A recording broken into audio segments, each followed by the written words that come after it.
চক্রবর্তী জিন্দাবাদ। পাণ্ডবসর বিধানসভার অসহায় গরিব মানুষের রক্ষা কমিটির সদস্য বিধায়ক নরেন্দ্র চক্রবর্তী জিন্দাবাদ। সারা বাংলার ছাত্র যুবদের নয়নে মণি দেবাংশু দাস জিন্দাবাদ। ছাত্রদের নয়নে মণি দেবাংশু দাস জিন্দাবাদ। মমতা দি তুমি এগিয়ে চলো, আমরা তোমার সঙ্গে আছি।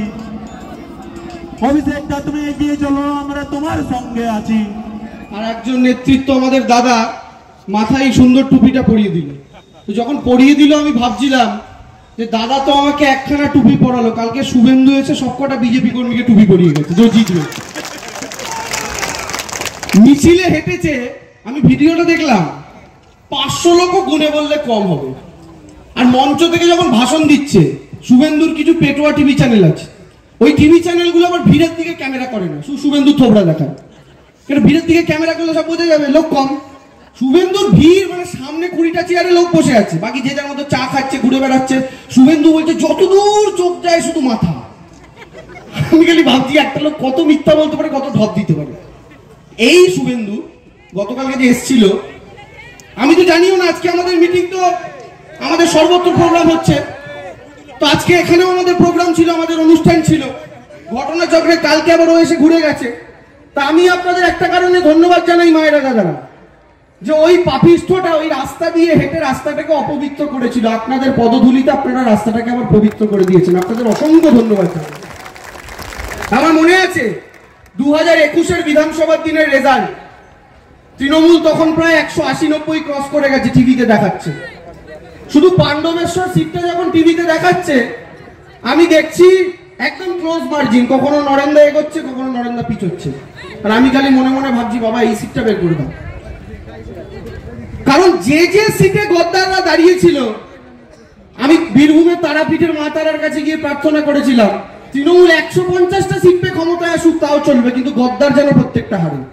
আর আমি আপনাদের বলছি, যখন দেখলাম আস্তে আস্তে শেষে 2-3 রাউন্ডে নরেন্দ্র লিড বাড়িয়ে জেতার জায়গায় চলে গেল, তারপর তৃণমূলের আসনটাও 200-র উপরে চলে গেল, তখন মনে হলো এবার বিধানসভা নির্বাচনে 16 কলা পূর্ণ হলো। আমি আপনাদের বলি, নরেন্দ্র সেই নির্বাচন জিতেছিল 4000-এর কাছাকাছি ভোটে, 21-এর বিধানসভা। আর এইবার সেই পাণ্ডবেশ্বর থেকে 4000-এর লিড 10 গুণ বেড়ে 40,000 হয়ে গেছে, বুঝুন। ফলে শুভেন্দু বুঝতে পারছে যে 2026-এর নির্বাচনে এই সিট থেকে কি হবে। আমি যতদূর খবর পেলাম, গতবার যে ক্যান্ডিডেট হয়েছিল ওই কি জানি নাম, ওই লোকটা শুভেন্দুকে নাকি বা বিজেপি নেতাদের নাকি ফোন করে করে এখন থেকেই বলছে আমাকে যেখানেই যাও পাণ্ডবেশ্বর আর দিও না। আর বুঝতে পারছে 40,000 এখন মার্জিন, মানে ও দাঁড়ালে তো 60,000 হবে, 1 লাখ হয়ে যেতে পারে। নরেন্দ্র তো 1 লাখের টার্গেট নিয়েছে। আমার মনে হচ্ছে অলরেডি তো লোকসভা বাই ইলেকশন তোমাদের 1 লাখ প্লাস ছিল পাণ্ডবেশ্বর থেকে, ব্যাস তাহলে সেই জিনিসই যাবে। কিন্তু আমি আপনাদের বলি মায়েরা দাদারা, 2-3টে কথা, বেশি সময় নেব না।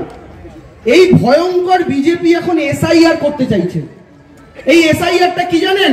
ভুর পথে এনআরসি করা। এনআরসিতে কোনোদিন কোটিপতি বড় লোকদের ক্ষতি হয় না, এনআরসিতে ক্ষতি হয় গরিব মধ্যবিত্তের। কেন মায়েরা? এনআরসিতে প্রথমেই বলবে, এনআরসি মানে কি? পরীক্ষা করা, তুমি ভারতীয় না তুমি বিদেশি। এখন মায়েরা আমরা আপনারা প্রত্যেকে এদেশের মাটিতে জন্মেছি, কালকে যদি মোদি এসে বলে তুমি বাংলাদেশে চলে যাও, এত সহজ? এখন এটার জন্য কি করছে? বলছে দাদুর বার্থ সার্টিফিকেট দাও। আচ্ছা, কাদের কাদের কাছে দাদুর বার্থ সার্টিফিকেট নেই একটু হাত তুলুন তো। কাদের কাদের কাছে নেই দাদুর বার্থ সার্টিফিকেট? কাদের কাদের কাছে নেই দাদুর বার্থ সার্টিফিকেট? হাত তুলুন। আচ্ছা, এবার নাবি ফেলুন, দেখে নিচ্ছি। এবার আমি আপনাদের কথা বলি, দাদুর বাদ দিন, আমার বাবারই বার্থ সার্টিফিকেট নেই, তাহলে তোমার গোষ্ঠী শুধু প্যাকিং করে বাংলাদেশ যেতে হবে। অদ্ভুত ব্যাপার কি জানেন? এই যে সিস্টেমটা করছে, একটা কথা ভেবে দেখুন মায়েরা, মনে আছে 2020-তে করোনা এসেছিল? সবার মনে আছে তো? করোনা ভাইরাস এসেছিল। সেই 2020-তেই একটা বড় ঝড় এসেছিল, আমফান ঝড়, মনে আছে? আচ্ছা মায়েরা দাদারা একটু ভেবে দেখুন, এই ঝড়ের সময় সমুদ্রের কাছাকাছি এলাকায় যে মানুষগুলোর বাড়ি, তাদের বাড়িঘর উড়ে চলে গেছে। এই যে এখন এইবার যে অতিবৃষ্টি হলো, তাতে বন্যা হলো, তো সেই বন্যাতে কত মানুষের ঘর ভেসে চলে গেছে। সেদিনকে খবরের কাগজে ছবি দেখলাম, 1 বুক জলে মা তার সন্তানকে মাথার উপর ঝুড়ি করে রেখে নিয়ে যাচ্ছে। আচ্ছা সেই মা তার সন্তানকে বাঁচাবে নাকি তার দাদুর বার্থ সার্টিফিকেটটা বগল দাবা করে নিয়ে যাবে বলুন তো? তাহলে সেই মা যদি সেই কাগজ দিতে না পারে তাকে কি বাংলাদেশে পাঠিয়ে দিতে হবে? এইটাই বিজেপি করতে চাইছে এসআইআর এর মাধ্যমে। আর মমতা বন্দ্যোপাধ্যায় এসআইআর কে আটকাতে চাইছেন। আপনাদের শপথ গ্রহণ করতে হবে মায়েরা দাদারা, এই এসআইআর কে কিন্তু আপনাদের আটকাতে হবে। আর সেটা আটকাতে পারেন আপনারা মমতা বন্দ্যোপাধ্যায়ের নেতৃত্বে। কারণ এই বাংলার মাটিতে আমরা পশ্চিম বাংলার একটা মানুষকে আমরা এই পশ্চিম বাংলার মাটি থেকে বিদেশি বানাতে দেব না, যারা এই মাটির মানুষ। বলুন তো, বাংলার মানুষ রক্ত ঝরিয়ে দেশ স্বাধীন করেছে, আর আজকে ওরা প্রধানমন্ত্রী হয়ে এই বাংলার দিকে আঙুল তুলে বলছে, বল বাঙালি তুই ভারতীয় না, তুই বাংলাদেশি। এই জিনিস কি সহ্য করা যায়? ঠিক বলেছেন নরেন্দ্র, এই বাংলার মাটিতে যত ভাষাভাষী মানুষ থাকেন তারা প্রত্যেকে আমাদের কাছে বাঙালি। কিন্তু আপনি বলুন তো মায়েরা দাদারা, এই যে বিজেপির 12টা এমপি রাজ্যে 70টা 77টা এমএলএ ছিল, এখন কমে 65 হয়ে গেছে, কারণ সবাই পার্টি ছেড়েছে অনেকে। আপনাদের পশ্চিম বর্ধমান জেলা থেকে তো মনে হয় 3টে এমএলএ আছে, 3টে এমএলএ তো 9টার মধ্যে 3টে এমএলএ আছে। আচ্ছা আপনারা বলুন তো মায়েরা, আপনারা ধরুন একটা 20 টাকা দিয়ে সাবান কিনলেন, সেই 20 টাকার সাবানে আপনারা 2 টাকা ট্যাক্স দেন সরকারকে, 18 টাকা দাম, 2 টাকা ট্যাক্স। ওই 2 টাকার মধ্যে 1 টাকা পায় দিদি, 1 টাকা পায় মোদি। আপনি একটা 20 টাকার সাবান কিনলে যে 2 টাকার ট্যাক্স দেন, তার 1 টাকা পায় দিদি, 1 টাকা পায় মোদি। দিদি সেই 1 টাকাটা নিয়ে আপনাদের সেটা প্রত্যেক মাসে লক্ষ্মীর ভান্ডারে 1000 টাকা করে ফেরত দেয়। আর নরেন্দ্র মোদী সেই 1 টাকাটা নিয়ে গ্যাসের দাম আরো 500 টাকা বাড়িয়ে দেয়। এই যে রাজনীতি, মানুষের সেবার রাজনীতি না মানুষের ক্ষতি করার রাজনীতি? সব দিক থেকে এরা সাধারণ মানুষের সেবায় কোনো কাজ করে না। শুধু ক্ষমতায় আসার পর থেকে এই কেন্দ্রের সরকার মানুষকে ব্যতিব্যস্ত করে রেখেছে। আপনি দেখুন, প্রথমে করলো নোটবন্দি, মনে আছে? পুরনো 500 আর 1000-এর নোট বাতিল, মনে পড়ছে? হঠাৎ করে মোদী এসে ঘোষণা করলো 1000 আর 500 নোট বাতিল। তারপরে কি একদিন হলো, একদিন বললো ভোটার কার্ডের সাথে আধার কার্ড লিঙ্ক করতে হবে, মনে আছে? ঠিক লাইনে দাঁড়ালেন। তারপরে কদিন পরে আবার কি বললো, আধার কার্ডের সাথে ব্যাংক অ্যাকাউন্ট লিঙ্ক করতে হবে, আপনারা লাইনে দাঁড়ালেন। তারপরে কদিন আগে আবার কি বললো, আধার কার্ডের সাথে গ্যাসের বই লিঙ্ক করতে হবে, মনে আছে? যাদের সেটা করতে লেট হয়েছিল তাদের আবার 1000 টাকা করে ফাইন কেটেছিল, মনে আছে?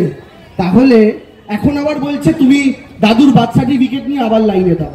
আচ্ছা বলুন তো মোদিজি, আপনি আধার কার্ডের সাথে গ্যাসের লিঙ্ক করলেন, আধারের সাথে ভোটার লিঙ্ক করলেন, আধারের সাথে ব্যাংকের লিঙ্ক করলেন, এখন আপনি বলছেন আধার কার্ডের কোনো ভ্যালু নাই। যদি ভ্যালু নাই থাকে এগুলো লিঙ্ক করলেন কেন লাইনে দাঁড় করিয়ে? এই উত্তরগুলো শুভেন্দু দেবে না। শুভেন্দু এসে শুধু গালাগাল করে গেছে। আমি শুভেন্দুর একটা বক্তব্য শুনছিলাম, কোন একটা পুলিশ অফিসারকে গালাগাল দিয়ে বলছে এখান থেকে মাল তুলে মন্দারমণিতে হোটেল করছে, এখান থেকে মাল তুলে নিউ টাউনে হোটেল করছে। পুরো শুনে ভাবছিলাম ও নিজে যে কাজগুলো করেছে ওইটাই বলছে। ও পুরো পূর্ব মেদিনীপুর থেকে, আমি তো ওখানে ভোটে লড়ার সুযোগ হয়েছিল আমার, ওখানকার কর্মীদের সাথে কথা বলে জেনেছি ও পূর্ব মেদিনীপুরটাকে কিভাবে লুটে খেয়েছে। গোটা পূর্ব মেদিনীপুরের সম্পদ ওর অন্য কোথাও গচ্ছিত রাখা, পুরো জেলাটা লুটে খেয়েছে। আর রাজ্যে মন্ত্রী থাকাকালীন তো লুটেইছে। দিদি যখন বুঝতে পারলো ঘরে কালসাপ ঢুকে গেছে, দিদি কার্বনিক অ্যাসিড দিল, সাপ বেরিয়ে চলে গেল। আর শুভেন্দু একা সাপ বেরোয়নি, ওর সাথে কতগুলো কুচো সাপও বেরিয়েছিল, তার মধ্যে আপনাদের এখানকার একটা আছে। ওই লোকটা আমার মনে আছে একদিন টেলিভিশন ডিবেটে পার্টি পাল্টানোর পরের দিনই আমার সাথে মুখোমুখি। আমি ওকে দেখে সামনাসামনি বলছি, দাদা কালকেও আপনি টিভি চ্যানেলে গিয়ে মমতা ব্যানার্জির ওই গলা ফাটালেন, আর আজকে আপনি শুভেন্দুর হাত ধরে বিজেপিতে চলে গেলেন। আমার দিকে তাকিয়ে বলছে, না দল পরিবর্তন যে কেউ করতে পারে। আজ ভালো কথা, কিন্তু কালকে আপনি টিভি চ্যানেলে গিয়ে বললেন যে শুভেন্দু অধিকারী একটা চোর, বিজেপি ওকে দলে নিয়েছে, আর সেই চোরটার হাত থেকে ঝান্ডা নিয়ে আপনি জয়েন করলেন। তা চোর কার হাতে ঝান্ডা দিয়ে জয়েন করা, যে তারই ভাইরা ভাই চোর হয়? তো ও চোর আপনাকে চিনেছে, কারণ একটা কথা আছে না যে ওই চোরে চোরে মাস্তুতো ভাই তো আছেই না, লাস্ট আমি প্রাণীটার নাম আর নিচ্ছি না। হ্যাঁ, রতনে রতন চেনে পরের লাইনটা, তখন বিষয়টা চোরে একে অপরকে চেনে। আচ্ছা বিজেপিতে কারা গেছে বলুন তো? সব তৃণমূলের ছাঁটমাল। মানে কি, আমি এটা সব জায়গাতে বলি, 21-এও সব জায়গায় বলতাম। মমতা বন্দ্যোপাধ্যায় আপনাদের মায়েরা তো রান্না বান্না করেন, 4টে আলু কাটলে তো একটা পচা আলু বেরোয়, কানা আলু, কানা বেগুন। তো 4টে আলু কাটছেন, একটা পচা বেরোচ্ছে ফেলে দিচ্ছেন, ছেলে মেয়েদের তো এটা খাওয়াবেন না। 2টো পটল কাটছেন, একটা পচা বেরোচ্ছে ফেলে দিচ্ছেন। আমাদের দিদিও রান্না করেন, তো দিদিও রান্নাঘরে বসে রান্না করছিলেন, 10টা আলু কাটছিলেন, একটা পচা জানলা দিয়ে ফেলে দিচ্ছেন, 4টে পটল কাটছিলেন, একটা পচা জানলা দিয়ে ফেলে দিচ্ছিলেন। কিন্তু দিদি তো আর দেখেননি জানলার বাইরে অমিত শাহ আর নরেন্দ্র মোদী বাটি নিয়ে দাঁড়িয়েছিল, ওই পচা মালগুলোকে নিয়ে গিয়ে বিজেপির নেতা বানিয়েছে। সব কটা পচা মাল গিয়ে বিজেপির নেতা হয়েছে। দেখুন আজকে বিজেপির সামনে যে কটাকে দেখেন সব কটা এক্স তৃণমূল। নতুন বিজেপির লোক কটা, চোখ বন্ধ করে ভাবুন বিজেপির কয়েকটা মুখ। 1 নম্বর শুভেন্দু, প্রাক্তন তৃণমূল। আপনাদের এখানকার জিতেন তেওয়ারি তৃণমূল। ওদিকে ধরুন ওই শঙ্কুদেব ফঙ্কুদেব চেঁচায় তৃণমূল। ওদিকে এই যে সজল ঘোষরা টিভিতে এসে চেঁচায় তৃণমূল। সৌমিত্র খাঁ বিষ্ণুপুরের এমপি তৃণমূল। নিশীথ প্রামাণিক কোচবিহারের প্রাক্তন এমপি মন্ত্রী করেছিল তৃণমূল। তো বিজেপির কি বাংলার মাটিতে কোনো অরিজিনাল প্রোডাক্ট নেই?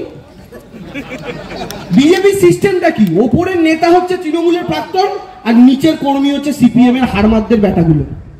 আপনি দেখুন পাড়ায় পাড়ায় বিজেপি কারা করছে? যাদের বাবা একসময় ইনকিলাব জিন্দাবাদ বলতো তাদের ছেলেরা এখন জয় শ্রীরাম বলে বিজেপি করছে, ওই সেটআপ। আর জয় শ্রীরাম বলতে মনে পড়লো, আপনার মায়েরা অদ্ভুত ব্যাপার ভেবে দেখুন, রামচন্দ্র তো মন্দিরে আছেন, আমরা পুজো করি, আরাধনা করি। আচ্ছা আমি একটা কথা বলুন তো, এখন রাজনৈতিক মঞ্চ, এই রাজনৈতিক মঞ্চে যদি আমি এখানে একটা ঠাকুরের মূর্তি বসাই তাহলে কি ঠাকুরের সম্মান করা হবে? হবে না তো। রাজনীতি রাজনীতিবিদদের জায়গা, রাজনীতি তো মন্দির নয়, ধর্মস্থান নয়। মন্দিরে গিয়ে আমরা পুজো করবো সকালবেলা, ভগবানকে প্রার্থনা করে বেরোবো, ভগবান আজকের দিনটা যেন আমার ভালো যায়, আমি মানুষের কাজটা যেন ভালো করে করতে পারি। কিন্তু এরা রাজনীতির মঞ্চে ভগবানকে টেনে এনে ভগবানকে অসম্মান করে। এবং অদ্ভুত ব্যাপার দেখুন, এরা রামকে নিয়ে এত রাজনীতি করলো, এত রাজনীতি করলো, এত রাজনীতি করলো যে 2024-এর লোকসভা নির্বাচনে যে লোকসভা কেন্দ্রে রাম মন্দির বানিয়েছে সেই লোকসভাতেই বিজেপি হেরেছে। ফৈজাবাদ লোকসভা সিট 2024-এ। কেন হারলো? কারণ রাম নরেন্দ্র মোদীর কানটা মুলে দিয়ে বলল, আমি তো রাজনীতির জিনিস নই, আমি অনেক বড় জিনিস, তুই তোর হাত পৌঁছবে না। আপনি বলুন তো, মমতা বন্দ্যোপাধ্যায় কদিন আগে দীঘায় জগন্নাথ মন্দির করেছে, খবরে দেখেছেন তো, অনেকে হয়তো দেখে ঘুরে এসছে। আচ্ছা মমতা বন্দ্যোপাধ্যায় তো একটা মন্দির করেছে, মোদিও একটা মন্দির করেছিলেন, কিন্তু মোদি মন্দিরটা করার জন্য প্রত্যেকটা রাজনৈতিক মঞ্চ থেকে বলেছে আমি রাম মন্দির করেছি, আমায় ভোট দাও। কিন্তু দিদি কোনো মঞ্চ থেকে বলেননি আমি জগন্নাথ মন্দির করেছি, আমায় ভোট দাও। এটা হচ্ছে ভক্তি আর ব্যবসার তফাৎ। নরেন্দ্র মোদী ব্যবসা করতে পারেন ধর্ম নিয়ে, আর দিদি সত্যি সত্যি ভগবানের প্রতি ভক্তি রাখেন। এই যে আপনাদের এখানে দুর্গাপুজোটা হচ্ছে, দিদি উদ্বোধন করেন তো, এটা দিদি উদ্বোধন করেন এই দুর্গাপুজো, আজকে থেকে করছেন না। গোটা পশ্চিমবাংলার প্রচুর পুজো যবে থেকে ক্ষমতায় এসছেন দিদি উদ্বোধন করেন। দিদি প্রায় 500-700-র কাছাকাছি পুজো উদ্বোধন করেন প্রত্যেকবার। মানে আমি ওইখানকার কথা বলি যেটা ফিজিক্যালি করেন, আর অনলাইনে তো বাদ দিন, পরে এবার তো মানে 2000-এর কাছাকাছি রিকোয়েস্ট এসছে।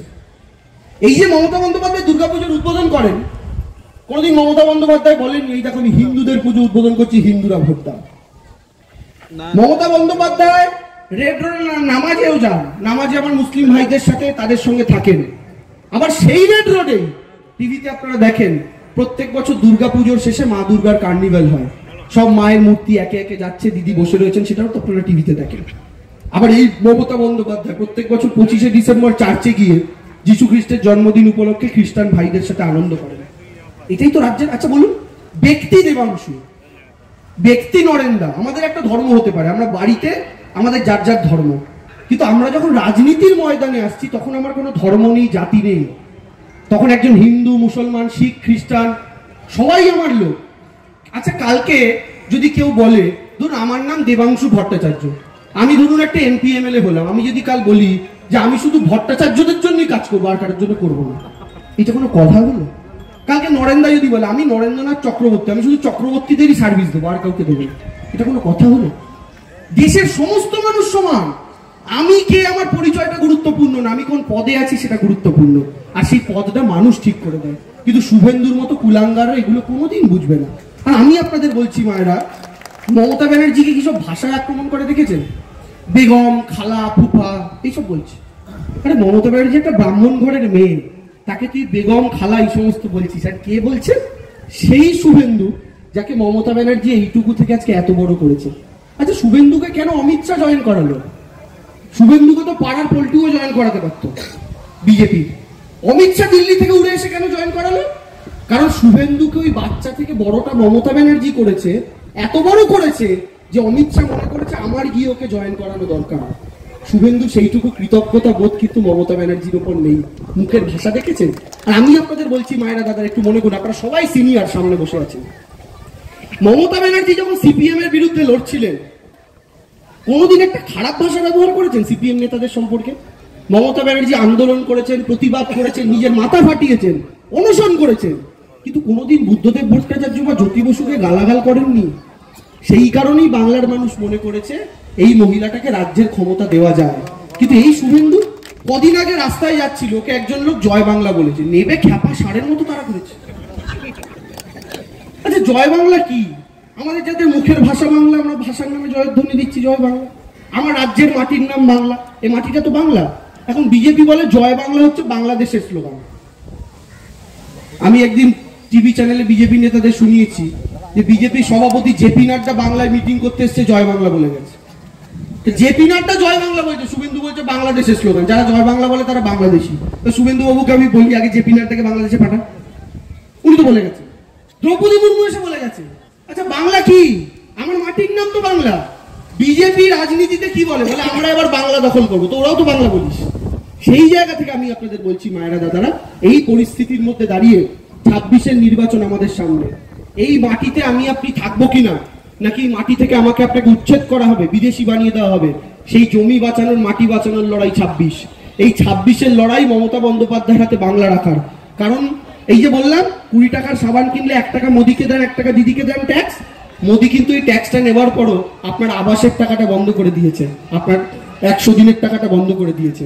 দিদি সেটা ওই যে বাকি 1 টাকা আপনি দেন দিদিকে, ওই 1 টাকা দিয়ে দিদি লক্ষ্মীর ভান্ডারও দিচ্ছে, মোদির বন্ধ করা আবাসও দিচ্ছে, মোদির বন্ধ করা রাস্তাগুলোরও টুকটাক করে কাজ করার চেষ্টা করছেন, মোদির বন্ধ করা 100 দিনের কাজও করার চেষ্টা করছেন। আমি আপনাদের বলছি মায়েরা, যদি বাংলার মাটিতে দিদির রাজনৈতিক কোনো ক্ষতি হয়, সেই ক্ষতিটা কিন্তু দিদির হবে না, সেই ক্ষতিটা আমার আপনার সাধারণ মানুষের হবে। কারণ তখন 2 টাকাই মোদির পকেটে যাবে। আর মোদি এখন শুধু আবাস আর 100 দিনের টাকা বন্ধ করেছে, এবার রাজ্যের মাটিতে ওরা ক্ষমতা দখল করলে লক্ষ্মীর ভান্ডার, কন্যাশ্রী আর আপনার স্কুলের ছেলে মেয়েটার মিড ডে মিলে সপ্তাহে 1 দিন মুরগির মাংসের ঝোলটাও কিন্তু বন্ধ করে দেবে। এরা এই ধরনের রাজনীতির লোক। তাই এদের থেকে আমাদের দূরে থাকতে হবে, এদেরকে বাংলা থেকে দূরে রাখতে হবে। আর সেটা হবে। আর এদের হিন্দু মুসলমানের রাজনীতির ফাঁদে দয়া করে কেউ পা দেবেন না মায়েরা। এরা হিন্দু হিন্দু ভাই ভাই স্লোগান দেবে, আর সবার আগে ছুরিটা হিন্দুদের পিঠেই মারবে। তার প্রমাণ ছাড়া আমি কথা বলি না। আসাম বলে একটা রাজ্য আছে, জানেন তো? এই আসামে বিজেপি 2016-তে ক্ষমতায় এসছে, মানে আজ থেকে 9 বছর আগে। আপনি জানেন আসামে বাঙালি হিন্দু আছে, অসমিয়া হিন্দু আছে। আসামে বিজেপি ক্ষমতায় আসার আগে এক কথা বলেছিল, যেটা এখন বিজেপি বলছে, কি হিন্দু হিন্দু ভাই ভাই, হিন্দুরা মিলে বিজেপিকে ভোট দাও। তখন বাঙালি হিন্দু আর অসমিয়া হিন্দু সংঘবদ্ধভাবে বিজেপির পদ্ম ফুলে ভোট দিল, ভাবলো হিন্দুদের সরকার হবে। বিজেপি ক্ষমতায় এলো, ক্ষমতায় এসে এনআরসি করলো। প্রথম এনআরসি হলো আসামে। আসামে এনআরসি করার পর কি দেখা গেল জানেন? 17 লাখ লোকের নাম বাদ পড়েছে তালিকা থেকে, মানে তাদের বাংলাদেশি করে দিয়েছে। আর ওই 17 লাখের মধ্যে 12 লক্ষ হিন্দু বাঙালির নাম বাদ গেছে। এই হিন্দু বাঙালিরা কিন্তু হিন্দু হিন্দু ভাই ভাই শুনে বিজেপিকে ভোট দিয়েছিল। আর আজকে তারা কোথায় আছে জানেন? জেলের মধ্যে। 103 বছর বয়সী একজন বৃদ্ধ, তার নাম হচ্ছে চন্দ্রধর দাস। 103 বছর একটা বয়স্ক লোক বেঁচে আছে, মানে তার শরীরের অবস্থা বুঝতে পারছেন তো? একদম নুয়ে পড়েছে, মেরুদণ্ড সোজা রাখতে পারেন না। সেই লোকটা হসপিটালে ভর্তি হয়েছে, ওই লোকটার নামও বাদ দিয়েছে তালিকা থেকে। ও যে হসপিটালে ভর্তি হয়েছে বয়স্ক লোকটা, অক্সিজেন সিলিন্ডারের রডের সাথে হাতে হাত করা বাঁধা। 105 বছরের বৃদ্ধ। 65 বছরের বৃদ্ধা চন্দ্রবালা দেবী, নাম শুনে বুঝতে পারছেন প্রত্যেকে হিন্দু, বিজেপিকে ভোট দিয়েছিল। এনআরসির তালিকা থেকে নাম বাদ গেছে। আসামে কি করেছে? বিজেপি পুলিশ পাঠিয়ে, ওই বুড়িমা একা থাকেন তার বরের সাথে, বর মারা গেছে কদিন আগে, সেই বৃদ্ধাকে 2-3 পুলিশ পাঠিয়ে টেনে মাটিতে হিচড়াতে হিচড়াতে জেলে নিয়ে গেছে। কেন? তার একটাই অপরাধ, তার মুখের ভাষা বাংলা, এবং সেও হিন্দু হিন্দু ভাই ভাই শুনে বিজেপিকে ভোট দিয়েছিল। আসামে যে জিনিস হয়েছে, ও জিনিস যারা বিজেপির কথা হিন্দু হিন্দু ভাই ভাই শুনে ভোট দেবে মাথায় রাখবেন, এভাবে আমার আপনার বাড়ি থেকেও কিন্তু আমার আপনার বুড়ো মা বাবাকে টেনে নিয়ে যাবে। কারণ তাদের অনেকের কাছে বার্থ সার্টিফিকেট নেই, এই কাগজ নেই, ওই কাগজ নেই। বিজেপির টার্গেটই তো বাংলার মানুষ। যখন টেনে নিয়ে যাবে, আপনার বাড়ি খালি হয়ে যাবে, তখন আপনার মতো 10টা বাড়িকে ভেঙে দিয়ে ওই জমিটা আদানি আম্বানিকে বিক্রি করবে। এটা হচ্ছে ওদের লক্ষ্য। তুমি কোটিপতিদের বিক্রি করো। তাই আপনার মাটি আপনার জমিকে বাঁচাতে হলে এই শুভেন্দু আর নরেন্দ্র মোদীদের দলকে বাংলা থেকে দূরে রাখতে হবে। আর আপনার মাটির অধিকারের জন্য, আপনার বাড়ির অধিকারের জন্য গোটা ভারতবর্ষের মধ্যে একজন মহিলাই লড়াই করছেন, তার নাম মমতা বন্দ্যোপাধ্যায়। পেছনে যে মহিলাটার ছবি দেখতে পাচ্ছেন, মমতা বন্দ্যোপাধ্যায় এমনি এমনি সাদা শাড়ি পরেন না, এমনি এমনি হাওয়াই চপ্পল পরেন না। বিজেপির নেতারা বলেন মমতা ব্যানার্জি নাটক করেন। মানুষ একদিন নাটক করতে পারে, দুদিন নাটক করতে পারে, 1 মাস নাটক করতে পারে, 2 মাস নাটক করতে পারে, একটা মানুষ 50 বছর নাটক করতে পারে না। মমতা বন্দ্যোপাধ্যায় 50 বছর তার রাজনৈতিক জীবন এই বেশভূষাতেই কাটিয়েছে। কেন কাটান? মমতা ব্যানার্জিকে হাওয়াই চটির জায়গায় অন্য জুতো পরতে পারতেন না? মমতা ব্যানার্জিকে সাদা শাড়ির জায়গায় আমাদের মায়েদের মতো কোনো একটা কখনো শখে ভালো শাড়ি কিনে পরতে পারতেন না? পারতেন। তিনি কেন পরেন না জানেন? মমতা ব্যানার্জি টালির চালের বাড়িতে আজও থাকেন। কেন থাকেন জানেন? মমতা ব্যানার্জি তো চাইলেই বাড়িটা ছাদ দিতে পারতেন, কেন দেননি?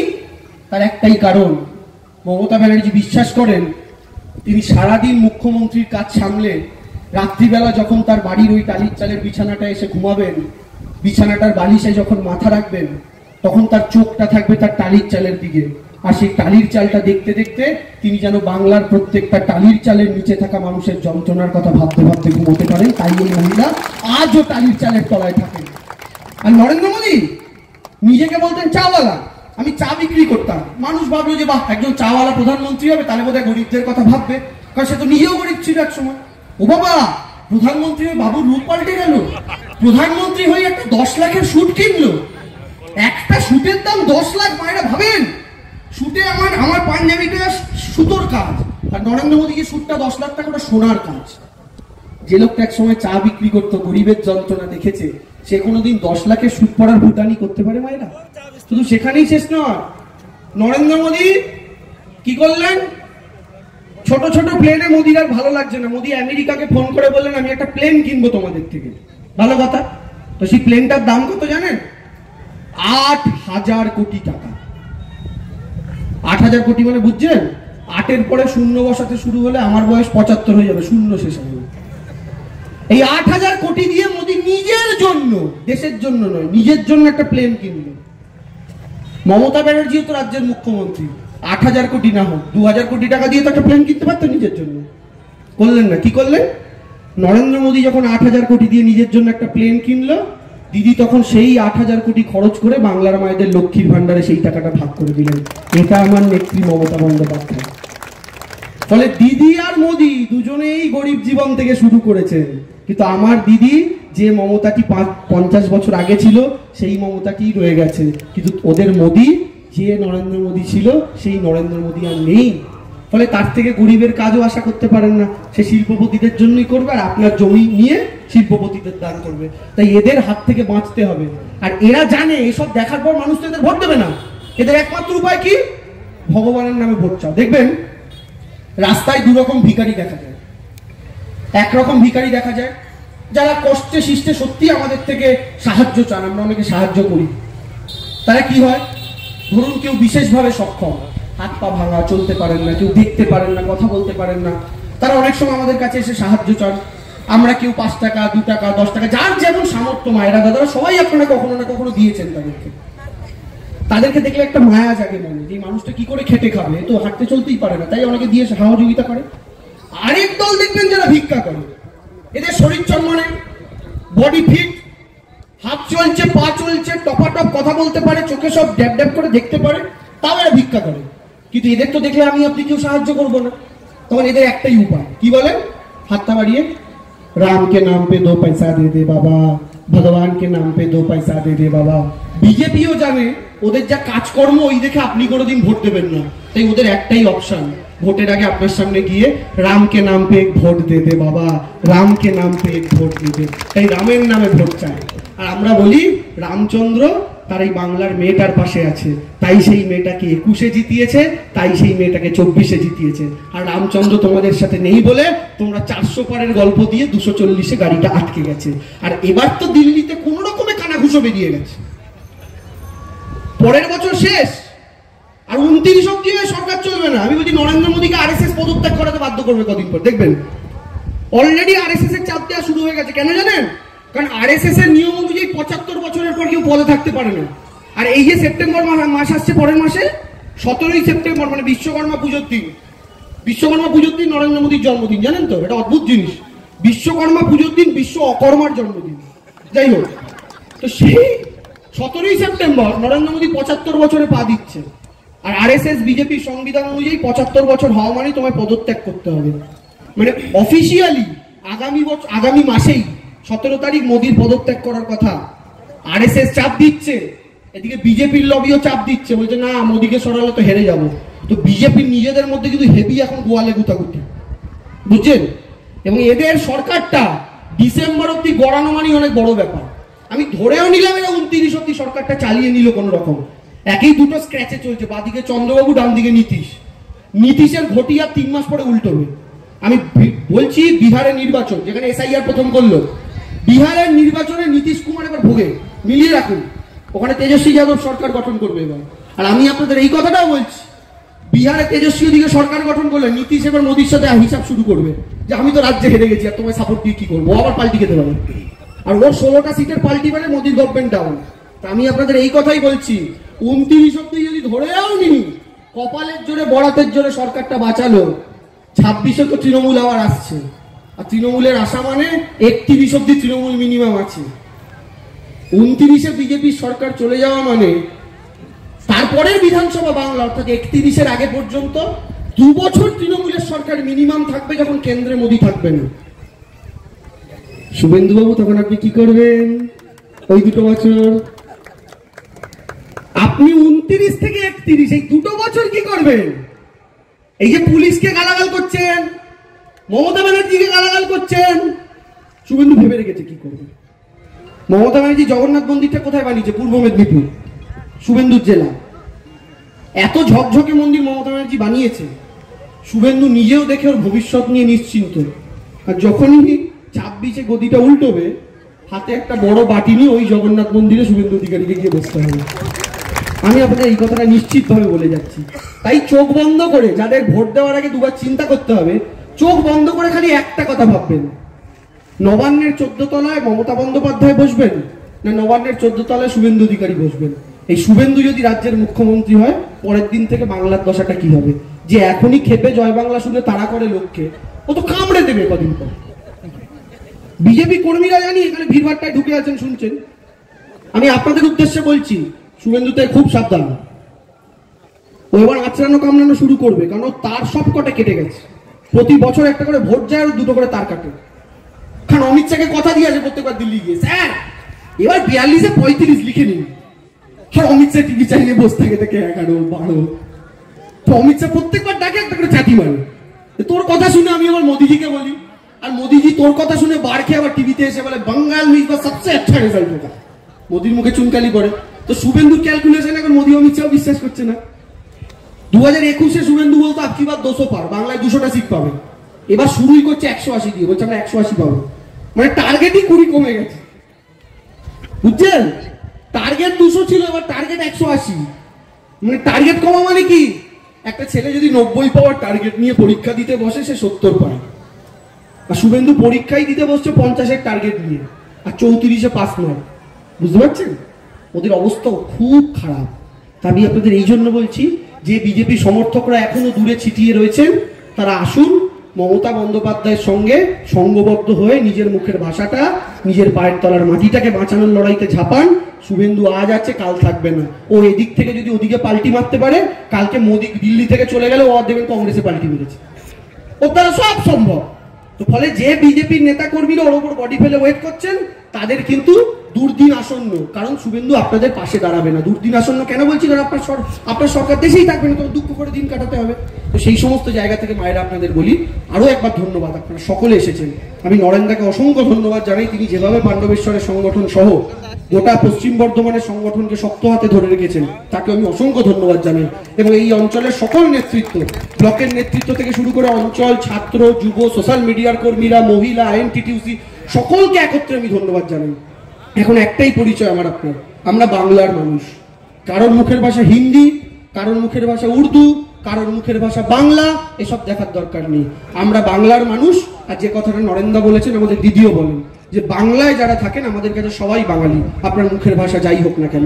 তাই মাটি বাঁচানোর লড়াই আমাদের নেত্রী মমতা বন্দ্যোপাধ্যায়ের হাতেই বাংলাকে রেখে দেওয়ার লড়াই। এই লড়াই কিন্তু আমাদের চালিয়ে নিয়ে যেতে হবে। তাই আপনাদের সকলের আমরা সঙ্গ চাই। তাই শুভেন্দু যে শব্দটা শুনতে সবচেয়ে ভয় পায়, আসলে ওই স্লোগান দিয়ে শেষ করি, জয় বাংলা। আরো জোরে আওয়াজ চাই, গলার জোরে, কাঁথি অব্দি যেতে হবে। জয় বাংলা, জয় বাংলা, জয় বাংলা, জয় বাংলা, জয় বাংলা, জয় বাংলা, জয় বাংলা। মায়েদের আওয়াজটা জোরে চাই, মায়েরা বাড়িতে দাদাদের সাথে এভাবে কথা বলেন, জয়